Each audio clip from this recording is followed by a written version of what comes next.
Rusiyanın Krasnodar bölgəsində ötən gün axşam saatlarında təxminən 100-ə yaxın Rus hərbiçi hərbi hissələrdən birindən qaçmağa cəhd göstərib. Bu barədə baza Telegram kanalında görüntülər yayılıb. Qeyd olunur ki, gecə saatlarında hərbiçilər hərbi hissənin hasarını yararaq oranı tərk etməyə cəhd göstəriblər. Onlardan neçəsinin qaçıb qaçmadığı barədə məlumat verilməyib.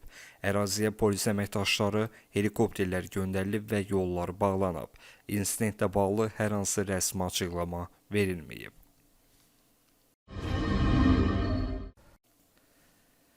Şəhərdə hələ də axtarış, xilas etmə və yardım işləri davam edir. Bütün yaralılara kömək göstərilir. Rusiya hücumu nəticəsində yaşayış binaları zədələnib, 100-dən çox insan xəsarət alıb. Bunu Ukrayna prezidenti Vladimir Zelenski dünən səhər saatlarında Xarkova edilmiş növbəti Rusiya raket hücumuna münasibət bildirərkən deyib. Adi bir şəhərə belə raket zərbələri endirmək üçün adam gərək tam vicdansız və həyatı heçə sayan biri olsun. Xüsusilə müqəddəs cümə günü, Paska ərəfəsində. Biz tərəfdaşlara, ilk növbədə ABŞ-a Patriot sistemləri və onlara uyğun raketlər üçün müraciət etdikdə, biz bu Rus şərindən, qanadlı, balistik raketlərdən qorumaq istəyirik. Bu, hər bir xalqın haqq etdiyi müdafiədir.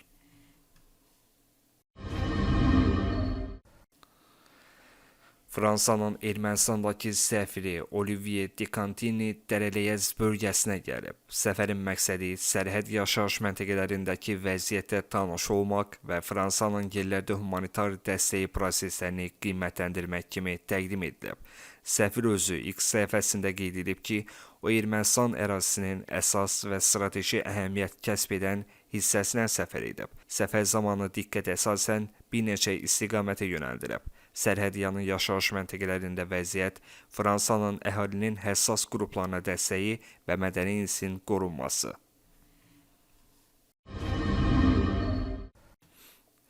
Biznes seminar iştirakçıları ilə birlikdə Kinasda olduq. Bu barədə Ermənistanın baş naziri Nikol Paşinyan Facebook səhifəsində yazıb. Biz birlikdə demarkasiyadan sonra görülən işləri və kənddə yaradılan infrastrukturu yoxladıq. Paşinyan qeyd edib. Qeyd edək ki, Kirans Qazaxla sərhəddə yerləşir. Ötən il aprelin 19-da demarkasiya nəticəsində Qazaxın işğal altında olan 3 kəndi geri qaytarılıb.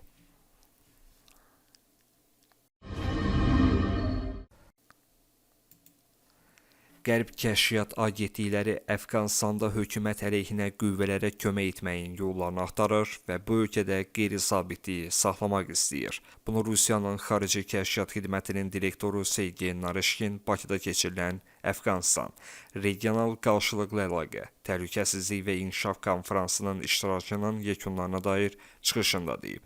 Əfqan aktivlərini blokadaya almağa və Kabilə qarşı sanksiyaları davam etdirməyə davam edən Qərblilərdir. Qərb Kəşfiyyat Xidmətləri isə bu ölkədə hökumət əleyhinə olan qüvvələrə dəstək vermək yollarını axtarır. Əfqanistan geosiyasətdə mühüm yer tutur və torpaqlarında bərpa və çiçəklənməyə kömək etmək dövlətlərimizin ümumi maraqlarına cavab verir. Erməni revanşistlərin hərbi əməliyyatları bərpa etməyə çağırışları fonunda Ermənistan silahlı qüvvələri Naxçıvanla şərti hissələrdə yeni bölmələr yerləşdirib. Bəs görəsən bu yeni müharibəyə hazırlıq ola bilərmi? Ümumiyyətlə, Ermənistanın Naxçıvan istiqamətinə hücumu gözləniləndirmi? Mövzunu konkret nöqtə-azad politoloq Rizvan Hüseynov şərh edib. Ermənistan hakimiyyəti öz dövlət maraqlarına qulluq etmir. Onun qərar vermək qabiliyyəti çox aşağıdır və kənardan idarə olunur.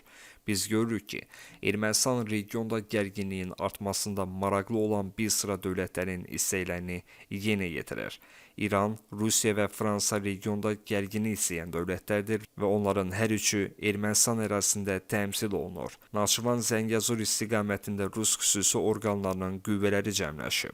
Avropa Humanitar Missiyasının tərkibində isə Fransa və digər ölkələrin kəşfiyyatçıları mövcuddur. Qafan və digər ərazilərdə isə İranın Sepah korpusunun hərbiçiləri yerləşib. Onlar yeni müharibə ocağı yaratmaq, regionu qarışdırmaq və öz maraqlarını təmin etmək istəyir. Azərbaycan isə bütün bunları nəzərə alır və anlayır ki, Ermənistan xarici havadallarının dəstəyinə arxalanır. Onlar isə İrəvanı qurban verməyə hazırdır. Ona görə də rəsmi Bakı bu məsələdə adekvat addım atacaq. Çalışacaq ki, məsələ tam olaraq Bakının milli maraqları çərçivəsində həll olunsun.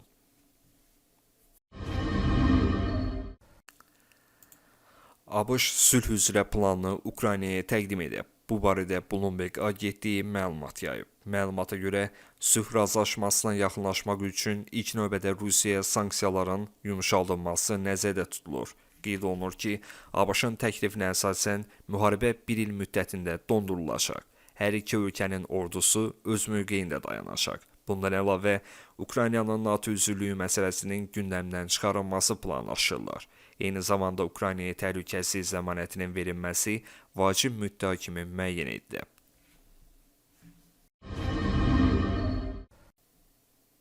Rusiya Xarici İşlər Nazirliyi Ukrayna ərazisində NATO kontingentlərinin yerləşdirilməsinin mənfi nəticələrə səbəb olacağını qeyd edib. Bu barədə Nazirliyin Avropa Məsələləri Departamentinin direktoru məlumat verib. Ukrayna ərazisində NATO ölkələrinin hərbi kontingentlərinin peyda olması bizim üçün qəbul edilməzdir və bu, həmin dövlətlər üçün mənfi nəticələr doğuracaq, deyə o qeyd edib.